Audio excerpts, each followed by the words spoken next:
तर लांजा तालुक्याला सुद्धा अवकाळीचा फटका बसलेला आहे। अवकाळीच्या पावसामुळे आंब्याचं अतोनात नुकसान झालंय। आंब्याचं पीक उशिरा आल्यानं व्यावसायिकांचं मात्र मोठ्या प्रमाणावर नुकसान आहे।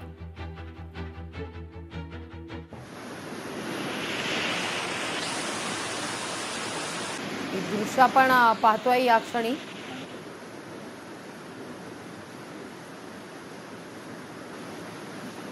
आंबा पीक त्यामुळे धोक्यात येताना पाहायला मिळतं। या सगळ्याविषयी अधिक माहिती घेण्याकरता आपले प्रतिनिधी आपल्यासोबत जोडले गेले आहेत। मालेगाववरून विशाल मोरे तर तळ कोकण सिंधुदुर्गातून रोहन नाईक आपल्यासोबत जोडले गेलेले आहेत। सुरुवातीला मी मालेगावमध्ये येते। विशाल, तुमच्याकडे। विशाल, नाशिक सटाणा हा सगळा परिसर आणि या परिसराला मात्र अवकाळीचा फटका बसलाय। केवळ अवकाळीचाच फटका नाहीये तर गारांचा सुद्धा वर्षाव झाल्यानं हातातोंडाशी आलेलं पीक मात्र आता धोक्यात येताना दिसतंय। काय सध्या परिस्थिती आहे या सगळ्या परिसरात? नक्कीच लागवी, जो हवामान खाता आहे त्यांनी जो येलो अलर्ट राज्यासह नाशिक जिल्ह्याला दिलेला होता तो कुठेतरी खरा होताना दिसतो आहे। आणि नाशिक जिल्ह्यातील जो बागलाण तालुका आहे अक्षरशः अवकाळी पावसाने ह्या बागलाण तालुक्याला झोडपला आहे।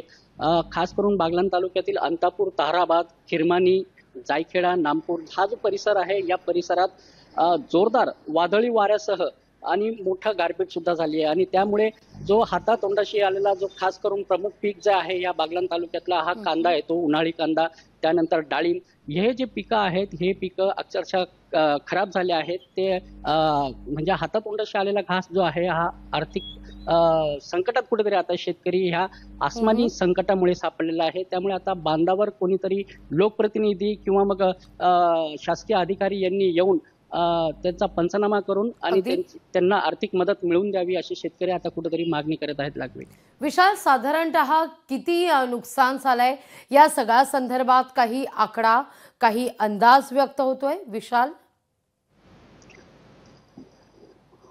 बागलाण तालुक्यातला जो विचार केला जवळपास 7 ते 8 गावं अशी आहेत की त्या गावांमध्ये ह्या पूर्ण अवकाळी पावसाने धुमाकूळ घातला। काही ठिकाणी वीज पडून जनावर सुद्धा मृत्युमुखी पडलेले आहेत। त्याचा अंदाज अजून आलेला नाहीये। शासकीय अधिकारी आज कुठेतरी तिथे जातील आणि जवळपास मोठा हा जो फटका आहे हा शेतकऱ्यांना बसलेला आहे। लागवी, निश्चित। विशाल, तुम्ही असेच आमच्यासोबत जोडले राहा। मी थेट जाते कोकणात आपले प्रतिनिधी रोहन नाईक यांच्याकडे।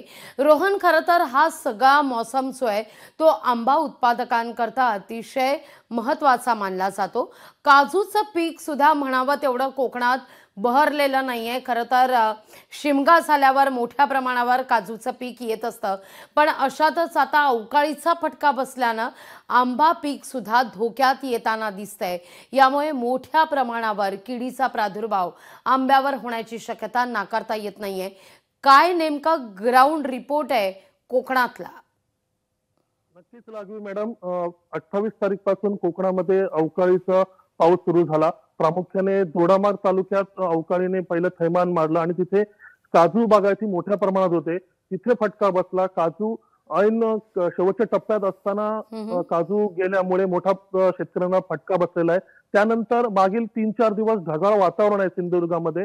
प्रामुख्याने काल वैभववाडीमध्ये सुद्धा अवकाळी पाऊस झाला दुपारच्या सत्रामध्ये, संध्याकाळी, आणि आजही पहाटे 5 वाजल्यापासून कोकणामध्ये म्हणजे सिंधुदुर्गामध्ये पाऊस सुरू आहे। आणि याचा फटका आंबा आणि काजू तसेच या व्यतिरिक्त जांभूळ जे सिंधुदुर्गामध्ये मोठ्या प्रमाणात होतं त्याचा फटका इथल्या बागायतदारांना बसलेला आहे। आंबा अक्षरशः झाडावरून खाली म्हणजे तुकट जाऊन पडलेला आहे आणि याचं एकंदरीत काजू सुद्धा काळवंडलेला आहे। जे काजूचं बी असतं ते सुद्धा काळवंडलेलं आहे। त्या व्यतिरिक्त जांभूळ जे आहे, जांभळाचा जो मोहर शेवटच्या टप्प्यात होतो, मे महिन्यामध्ये जांभूळ आपल्याला बाजारपेठेमध्ये मिळतं आणि सिंधुदुर्गातनं मोठ्या प्रमाणात लाखोंची उलाढाल मुंबईमध्ये होते जांभूळ उत्पादनातून। पण याचा फटका मात्र या मोहर पडल्यामुळेच जांभूळाला बसलेला आहे। एकंदरीत सिंधुदुर्गातील बागायती शेतकरी पूर्णतः नष्ट झालेली आपल्याला पाहायला मिळते। लागू मॅडम, अगदी। या सगळ्या संदर्भात आज कोणी लोकप्रतिनिधी बांधावर जातील का? या सगळ्याचा आढावा घेतील का? या सगळ्या संदर्भात काही संकेत मिळतात का? कारण कोकणात मोठ्या प्रमाणावर नुकसान झालं असल्याचं कळतंय। गेले अनेक दिवस ढगाळ वातावरण आहे, अधूनमधून अवकाळीचा फटका सुद्धा आहे। नक्कीच लागवी मॅडम. आज कुडाळ मालवणचे आमदार निलेशजी राणे हे सिंधुदुर्गात आहेत. कुडाळमध्ये त्यांचा एक कार्यक्रम आहे, जो नद्यांचा गाळ काढण्याची जो प्रक्रिया आहे त्याचे ते भूमी करणार आहेत, उद्घाटन करणार आहेत. त्यावेळी या संदर्भात निलेशजी राणे यांना प्रश्न विचारण्यात येतील आणि त्यावेळी शक्यतो ते या भागात किंवा आंब्याचं जो काही नुकसान झालेलं आहे, काजूचं झालं त्या भागात काही दौरे करण्याची शक्यता आहे. निश्चित. रोहन आणि विशाल, तुमच्या दोघांचे सुद्धा आभार, तुम्ही दिलेल्या एकूणाचे सविस्तर माहिती करता. लोकशाही मराठी ऐका, पहा, जागरूक रहा.